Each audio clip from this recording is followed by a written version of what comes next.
भक्तों राम राम, राधे श्याम। भक्ति भाव विद रेणु रस्तोगी चैनल में मैं आपका स्वागत करती हूँ।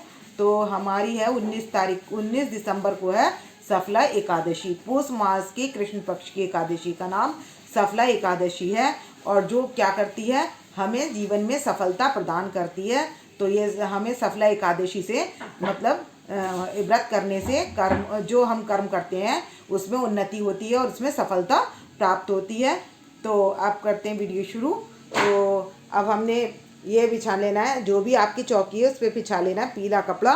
और पीला कपड़ा बिछाने के बाद आप या तो वेलवेट का कोई हो आपके पास टुकड़ा, तो यदि फॉर्म के ऊपर आप वेलवेट बिछाते हैं तो ठीक है, और नहीं है तो आप सबके आसन के लिए यहाँ बिछा लेंगे। हम वेलवेट के टुकड़े हैं मेरे पास, तो ये हम बिछा लेंगे पीले आसन के ऊपर। फिर इस पर करूँगी मैं राधा रानी को और लड्डू गोपाल जी को और छोटे लड्डू गोपाल जी को विराजमान।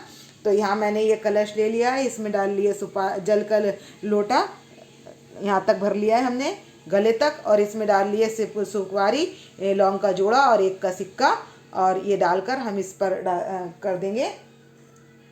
ये आप सराई बोलें या इसको जो भी इसका ढक्कन बोलें।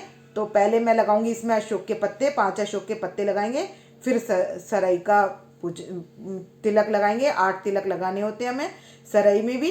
तो इसका तिलक लगाकर केसर के और रोली के तिलक लगा लेंगे। तो पीली ही पूजों से पूजा करनी होती है। तो मैं पहले लगाऊंगी अशोक के पत्ते। तो अब मैं लगा लूँगी 5 अशोक के पत्ते इसमें।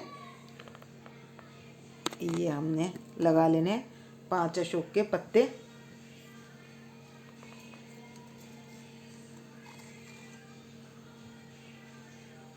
और उसके ऊपर रखेंगे हम सराई।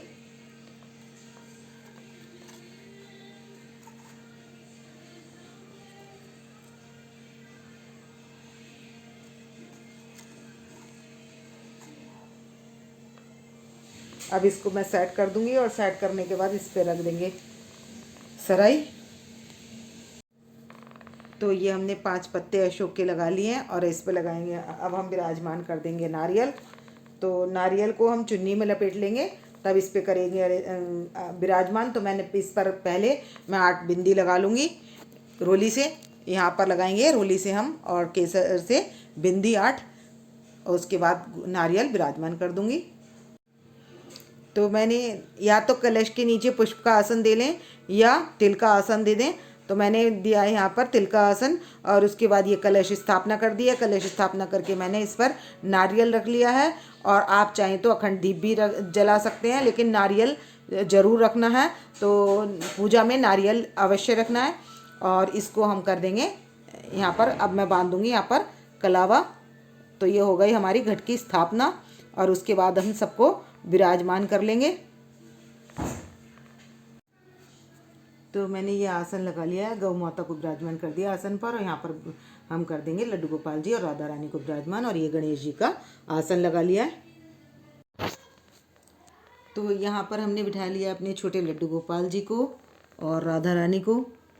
ये बैठ गए छोटे लड्डू गोपाल जी, और ये हमारी राधा रानी, और ये हमारे लड्डू गोपाल जी। तो आप इनके दर्शन कर लीजिए। तो 19 तारीख की है सफला एकादशी।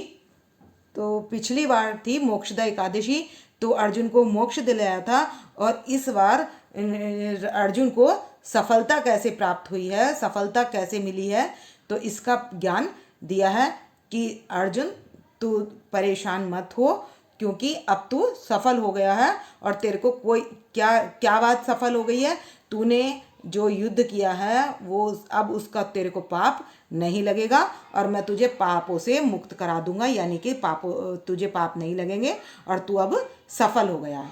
तो इसलिए कृष्ण जी जो हैं मोक्षदा एकादशी के बाद कृष्ण को समझाते हैं कि अब तू जीवन में सफल हो गया है। तो इस जीवन में सफलता मिलने के कारण ही इस एकादशी का नाम सफला एकादशी पड़ा है। तो अर्जुन को यही समझाते हैं भगवान कृष्ण जी कि अर्जुन, ये जो एकादशी है ये सब कार्यों को सफल कराने वाली है। तो इसकी बात अब हम बाद में करेंगे, इस पहले ये कर लेते हैं। 19 तारीख के दिन सुबह को आ रही है एकादशी, ब्रह्म मुहूर्त से पहले यानी कि 2:35 के बाद हो जाएगी एकादशी शुरू और 20 तारीख को रहेगी द्वादशी। तो द्वादशी तिथि जो है एकादशी जो है हमारी द्वादशी में, तो वो है सुबह 2:35 तक रहेगी। तो व्रत 19 तारीख को रहा जाएगा और द्वादशी की जो तिथि है तो 2:30 के बाद मतलब हरिवासर हो जाएगा। हरिवासर के बाद 7:05 से लेकर पारायण का टाइम है 10:30 तक, तो आप पारायण कर सकते हैं। तो इसमें क्या हो रहा है, सोमवार भी पड़ रहा है। जो त्रयोदशी का व्रत रखते हैं तो वो भी क्या करें, वो पारायण 3 बजे तक कर सकते हैं कि वो एकादशी भी है और प्रदोष भी है। तो दोनों का पारायण कैसे करें, तो वो अपनी कथा, क्योंकि प्रदोष की कथा दोपहर के बाद हो जाती है, तब उसके बाद ये पारायण अपना कर सकते हैं। तो दोनों फल खा सकते हैं, उसमें अनाज ना खाएं। तो एकादशी के बाद द्वादशी का पारायण भी हो जाएगा और उसमें त्रयोदशी का व्रत भी हो जाएगा। तो अब पहले की तरह क्या हो रहा है, संडे की तो एकादशी नहीं है लेकिन मंडे पड़ रहा है, तो हम संडे को तुलसी दल तोड़ नहीं सकते। तो आप यदि आप ऐसे सूखे तुलसी दल हों तो आप वो भी रख सकते हैं और ऐसे कई सारे पत्र, तुलसी पत्र जल में डालकर रख लें, जिससे वो स्वच्छ रहते हैं और तुलसी 3-4 दिन तक आराम से चल जाती है। और फिर मंडे को तुलसी तोड़ते नहीं हैं क्योंकि एकादशी है और द्वादशी के दिन तुलसी तोड़ते नहीं हैं। तो हम क्या करेंगे, सुबह शाम हम दीपक जला लेंगे और अखंड ज्योत भी जला लेंगे। तो तुलसी हमें शनिवार को ही तोड़कर रख लेनी है। तो ये है, तुलसी हमें फिर शनिवार के बाद तोड़नी नहीं है, सोमवार तक। और अब इसके बाद हम क्या करेंगे, अब कर लेंगे हम पूजन। तो हम यहाँ पर देंगे तिल का आसन। तो मैंने ये सब गर्म बिछा लिए और इस पर हम तिल का आसन मैंने जल के लोटे के नीचे भी दिया है और यहाँ भी दे रही हूँ मैं गणेश जी के नीचे। तो अब हमने गणेश जी को पधार दिया है। अब हम यहाँ पर इनको दोनों को जनेऊ पहना लेंगे। किसको, विष्णु भगवान जी को और गणेश जी को। तो विष्णु भगवान जी को हमने पीला जनेऊ पहनाना होता है और ये वाइट जनेऊ हम गणेश जी को पहनाएंगे, या पीला जनेऊ विष्णु भगवान जी को पहनाएंगे। तो अब हम इनको जनेऊ धारण करा देंगे। तो ये हमने गणेश जी को जनेऊ धारण करा दिया और उधर करा देंगे हम पीला जनेऊ विष्णु भगवान जी को। तो ये हम विष्णु भगवान जी को पीला जनेऊ अर्पित कर देंगे। तो ये हमारे विष्णु भगवान जी हैं और लक्ष्मी जी हैं। तो अब इसके बाद हम क्या करेंगे, ये कुशा होती है, तो कुशा से हम जल का छींटा लगा देंगे। तो मैंने ये है कुशा, ये कुशा होती है, लंबी होती है, मैंने तोड़ ली थी अपने जल के लोटे के हिसाब से। तो मैं इसमें डालकर, कुशा जो है शुद्ध होती है, तो हम सूतक पातक में भी कुशा का प्रयोग करते हैं और तुलसी दल का प्रयोग करते हैं। तो ये हम कुशा से अब हम सबके ऊपर जल छिड़क देंगे। तो हमने कर लिया है शुद्धिकरण। और अब क्या करेंगे, हम अब इसमें लगा देंगे सबके तिलक। तो अब मैं लगाऊंगी तिलक। तो हम गणेश जी के तो तिलक लगाएंगे रोली से। तो यहाँ पर मैंने लगा लिया गणेश जी के तिलक। राधा रानी के भी तिलक लगा लेंगे और गौ माता के भी तिलक लगा देंगे और लक्ष्मी माता के भी तिलक लगा देंगे। और अगर आप बाई चांस भूल जाएं तो क्या करें, तुलसी माला, जैसे मैंने छोटे लड्डू गोपाल जी को और बड़े लड्डू गोपाल जी को तुलसी माला पहना दी है, तो आप भी इनको तुलसी माला धारण करा सकते हैं। और सूखे पत्र हों तो आप वो भी चढ़ा सकते हैं और सूखी डंडी भी हो तुलसा जी की तो आप वो भी चढ़ा सकते हैं और भोग में भी उसको लगा सकते हैं। तो अब हम इनको करा देंगे, वस्त्र अर्पित कर देंगे सबको। गणेश जी के वस्त्र अर्पित कर देंगे, लड्डू गोपाल जी के पास वस्त्र अर्पित कर देंगे, सबको करेंगे वस्त्र अर्पित। तो हमने लड्डू गोपाल जी के जो लगाना है वो लगाना है चंदन से तिलक। तो मैं यहाँ पर लड्डू गोपाल जी के चंदन से तिलक लगा दूंगी। और यहाँ लड्डू गोपाल जी के भी चंदन से तिलक लगा देंगे। और यहाँ हमारे हैं लक्ष्मी नारायण भगवान जी, तो इनके भी हम चंदन से तिलक लगा देंगे। और इनको लक्ष्मी नारायण हम पीले वस्त्र धारण करा देंगे। तो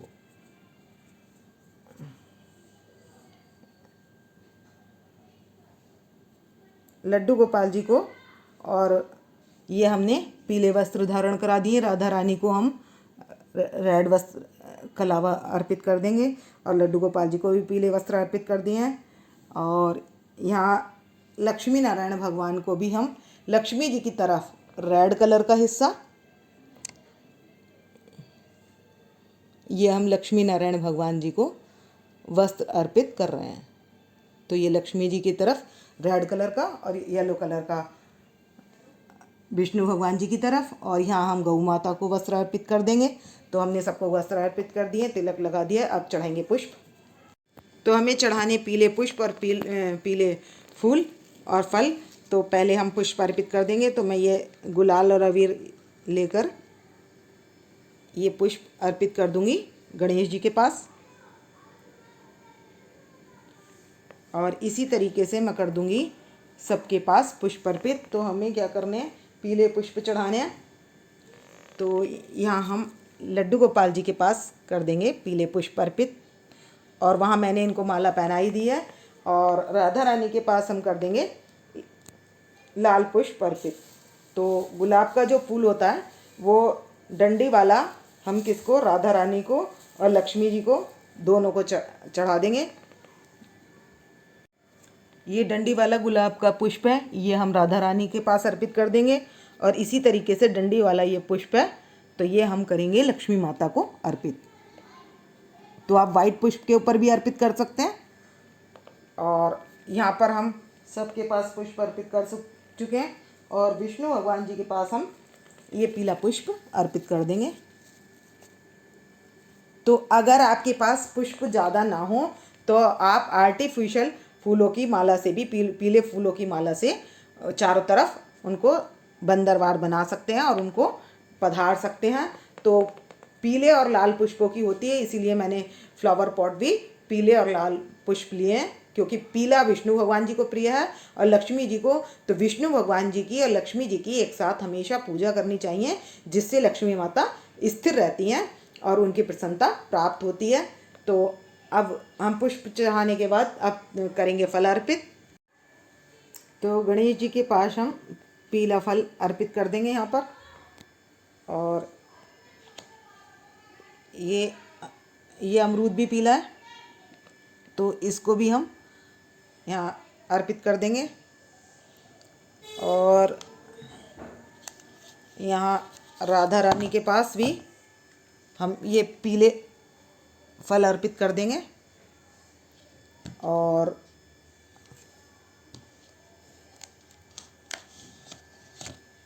ये लड्डू गोपाल जी के पास भी हम पीले फल अर्पित कर देंगे। और यहाँ गौ माता के पास फल अर्पित कर देंगे। और यहाँ पर हमारी लक्ष्मी माता है, तो पीला और लाल हम ये फल अर्पित कर देंगे। और ये पीला, ये संतरा पीले रंग का फल विष्णु भगवान जी को अर्पित कर देंगे। तो ये फल हो गए। और हम यहाँ ले लेंगे पंचमेवा, ले लेंगे तिल, ले लेंगे, और तिल से बनी हुई वस्तु या मूंगफली या गुड़ की, ये भी ले सकते हैं। तो हम इसका भी दान कर सकते हैं। तो पंचमेवा ले लिए हमने, और माखन मिश्री ले लिए हमने, और ये तुलसी पत्र हम सभी में डाल देंगे। तो मैं यहाँ से लेकर इसमें सभी में, और सभी में पड़ा हुआ है तुलसी पत्र, माखन में तुलसी पत्र मैं डाल दूँगी, मिश्री में भी तुलसी पत्र पड़ा हुआ है। तो अब कर लेंगे हम एकादशी की कथा। तो मैं एकादशी की कथा पूरी नहीं कहूँगी, क्योंकि वीडियो काफ़ी लंबी हो जाती है। सिर्फ मैं इसमें तिलक का पूजन कर लेंगे। तो हम लगा देंगे विष्णु भगवान जी के तिलक, और जल का लगा दिया था छींटा, और यहाँ विष्णु भगवान जी के लगा दिया हमने तिलक। और यहाँ लगा देंगे लक्ष्मी माता के तिलक, और यहाँ राधा रानी के और विष्णु भगवान जी के यहाँ पर भी हम लगा देंगे तिलक, तो इनके हम लगा देंगे, विष्णु भगवान के लगाएंगे हम चंदन से तिलक।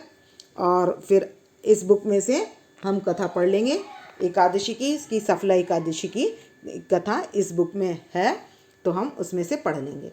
बस मैं सार रूप में बताऊंगी कि अर्जुन कृष्ण जी कहते हैं, अर्जुन तो श्री कृष्ण जी कहते हैं, अर्जुन सफला एकादशी किस लिए प्रिय है तो और किसको प्रिय है, तो नारायण जी के को सबसे ज़्यादा प्रिय है सफला एकादशी। तो इस दिन जो व्रत व पूजन अवश्य करनी चाहिए।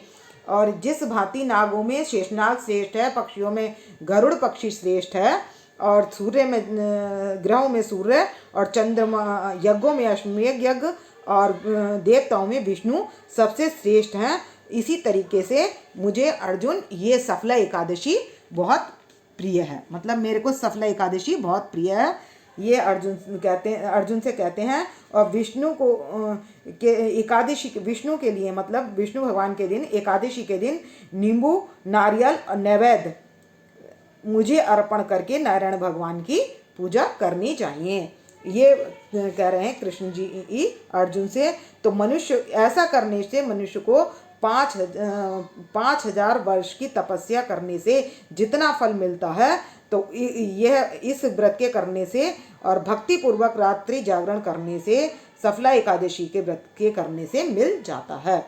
तो हमको क्या एकादशी के दिन जो देना है, जो हम ब्राह्मण को सीधा देते हैं, तो वो हम क्या देंगे, उसमें दे देंगे नींबू दे देंगे, चीनी दे देंगे, नारियल दे देंगे, और नैवेद्य मीठा कोई सा भी मावे का मीठा दे सकते हैं। मावे का ना दें तो ये तिल की या गुड़ की, इस तरीके से गजक वगैरह, ये हम कथा सुनने में जो भी हम रखना चाहेंगे, जो भी ब्राह्मण को दान देना चाहेंगे, वो हम रख सकते हैं। तो ये नींबू भी मैंने यहाँ पर रख लिया है, तो नारियल भी, तो जो आपका भाव हो, मैंने चीज़ें बता दी हैं, वो आप दे सकते हैं। तो एकादशी जो हम करते हैं, तो वो हमने दशमी के दिन व्रत करने से पहले नियम लेना होता है। तो उसमें हम क्या करते हैं, दशमी के दिन हम शाम को स्वच्छ हो जाते हैं, और क्या करते हैं, शाम को भोजन कर लेते हैं जल्दी, और उसके बाद यदि भूख लगती है तो आप फल खा सकते हैं, और 9 बजे से पहले पहले ही आपको ये लेना है। और शाम का भोजन तो आपको दिन छिपने से, जो गौ धूली बेला होती है, वो 5:15 बजे से शुरू हो जाती है, और वो 6:15 के बाद तक रहती है। तो उस बीच में हमने क्या करना है, अपने को दशमी के दिन भोजन कर लेना है। भोजन में सात्विक भोजन करना है, और सिर हमको एकादशी से एक दिन पहले धोना होता है। तो हम एकादशी से एक दिन पहले, यानी कि संडे को सिर धो लेंगे, मंडे की एकादशी है। और उसके बाद हमने क्या करना होता है, परायण का मैंने टाइम बता ही दिया है। तो गोधूली बेला में ही हमें अपना भोजन ले लेना है। और बस मैं थोड़ा सा कथा का सार ही बताऊंगी कि एक चंपावती नगरी में एक महिष्मान नाम का एक राजा था। तो उसका पुत्र था लंपुक, वो बड़ा पापी था, और सब कौन, जो सिपाही वगैरह दरबारी होते थे, वो उसको चोरी चपारी करने के बाद भी उसको छोड़ देते थे, क्योंकि वो राजा का बेटा था। इसलिए ऐसा करते करते उसको काफ़ी टाइम बीत गया। तो एक दिन क्या हुआ, ये खेलते खेलते किसी पीपल के पेड़ के नीचे लंपुक जाकर बैठ गया।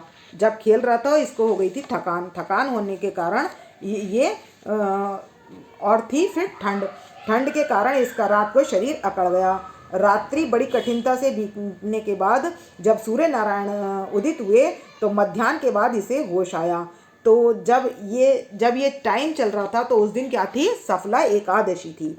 इसने पाप तो बहुत किए थे, लेकिन इसके अनजाने में सफला एकादशी का व्रत हो जाने के कारण, क्योंकि ये जीवों को मारकर खाता था, जब इसे सूखे फल मिले तब ये उसे खा नहीं सका, क्योंकि इसको अच्छे नहीं लगे। और इस कारण से रात्रि के जागरण करने के कारण और इस अनजाने में सफला एकादशी का व्रत हो जाने के कारण क्या हुआ, एक सुंदर विमान जो है, वस्तुओं से सजा हुआ सुंदर विमान उसके सामने आया, और उसको क्या हुआ,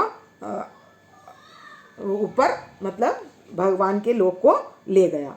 तो सफला एकादशी के तो आकाशवाणी हुई कि क्या हुई कि मैं तेरी इस व्रत पूजा से प्रसन्न हुआ हूँ। तो लंपो कहने लगा, भगवान तुम्हारी जय हो। और अपना राज्य छोड़कर लंपो को राजगद्दी देकर वो राजा भी अपने वन को चला गया और भगवान की पूजा करने लगा। तो इस एकादशी करने से अंत में मुक्ति मिलती है, सभी पापों का नाश होता है और मनुष्य को पूंछ और सींगों से रहित पशु जान जो सफला एकादशी को महत्व को नहीं समझते। तो सफला एकादशी का महत्व पढ़ने से राजसूय यज्ञ का फल प्राप्त होता है। तो मैंने ये सार रूप में कथा का वर्णन कर आपके सामने कर दिया है। तो अब करेंगे हम आरती। तो अब कथा सुनने के बाद हम 24 एकादशियों का नाम ले लेंगे और जो हम दक्षिणा होगी वो गणेश जी के पास यहाँ पर हम अर्पित कर देंगे, गणेश जी के पास।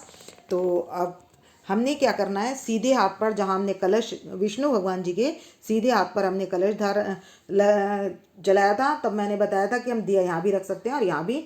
तो इस तरीके से हम पीतल का दिया, तो हमने यहाँ पर दीप का पूजन कर लिया है और प्लेट पर लगा लिए पुष्प और ये हमारी आरती की थाली। तो हमने धूप दीप जला लिए। अब करेंगे हम आरती। बांके बिहारी तेरी आरती गाऊं, हे गिरधर तेरी आरती गाऊं, आरती गाऊं ए तुमको मनाऊं, हरि चरणों में शीश झुकाऊं। मैं बांके बिहारी तेरी आरती गाऊं, हे गिरधर तेरी आरती गाऊं। तो हम घंटी बजाकर आरती कर लेंगे और विष्णु भगवान जी की आरती के बाद करेंगे हम गंगा जी की आरती, क्योंकि गंगा जी जो हैं जगत को तारने वाली हैं। तो और भगवान विष्णु के चरण से निकली हैं गंगा जी, तो चरणों की जो पूजा की जाती है, इस वजह से हमें करनी है गंगा जी की आरती। और तुलसा जी के आगे जला लेना है हमें दीप। उसके बाद हम घंटी लगाकर लगा देंगे भोग। भोग लगाने के बाद हम क्या करेंगे, ये है शंख, शंख के जल से हम लगा लेंगे छीटा। तो हम छीटा लगा लेंगे, छीटा लगाकर सब देवी देवताओं को दे देंगे और देवताओं को देने के बाद ये धूप दीप हम सारे घर में सबको दे देंगे। और उसके बाद हम करेंगे पुष्प ले लेंगे और पुष्पांजलि अर्पित करेंगे। उसको 3 बार कहना होता है, पुष्पांजलि अर्पण करो, ग्रहण करो महाराज, कृपा दृष्टि अवलोकिए, शरण पड़े की लाज। तो पुष्पांजलि हम 3 बार कहने के बाद हम विष्णु भगवान जी के चरणों में अर्पित कर देंगे और उसके बाद कर लेंगे हम क्षमा प्रार्थना। और हम अगर सोमवार का भी अगर हम व्रत करते हैं तो उसमें हम शिव चालीसा भी कर सकते हैं। तो इसके बाद आप जो भी आपका भाव हो आप वो कर सकते हैं। और इसके बाद सबसे बाद में हम करेंगे क्षमा प्रार्थना। तो कर्पूरी गौरम करुणावतारम संसारी सारम भुजगेंद्रहारम सदा वसंतम हृदयारविंदे भवम भवामी सहितम नमामि। और क्षमा प्रार्थना करने के बाद हम भगवान के चरणों में ये हाथ जोड़कर क्षमा मांग लेते हैं। और उसके बाद हमने द्वादशी के दिन क्या करना है, जो हमने ब्राह्मण के निमित्त भोजन बना लेना है, या तो हमने ब्राह्मण जिमा लेना है या हमने एक बार का भोजन जितना उसमें लगता है उतना आटा, चावल, दूध, दही जो भी आप देना चाहते हैं वो हम क्या करें, पहले ब्राह्मण के घर भेज दें। उसके बाद हम अपना पारायण करें। तो पारायण हम तुलसी से भी कर सकते हैं और चरणामृत से भी कर सकते हैं और गंगा जल से भी कर सकते हैं। तो जो लोग त्रयोदशी का और द्वादशी का अगर करना चाहते हैं तो वो क्या करें, सुबह गंगा जल ले लें। तो गंगा जल ना भोजन में आता है और ना बिना भोजन किए आता है, तो उसको हम उससे भी हम गंगा जल से भी पारायण कर सकते हैं, क्योंकि वो तो है गंगा जल चरणों का चरणामृत भगवान का। तो उसको लेने से हमारा व्रत मतलब टूटता भी नहीं है और पूर्ण भी हो जाता है, यानी कि हम पारायण भी कर सकते हैं। और उसके बाद हम भोजन अपना जो त्रयोदशी वाले हैं वो 3 बजे तक कर लें, और जो मतलब जो 81 के बाद द्वादशी कर रहे हैं तो वो क्या करें, 7 बजे 7:30 बजे के बाद 10 बजे तक कभी भी अपना पारायण कर सकते हैं। अगर भक्तों यदि आपको मेरी वीडियो पसंद आए तो प्लीज़ लाइक करें, सब्सक्राइब करें और शेयर करना ना भूलें। भक्तों राम राम, राधे श्याम।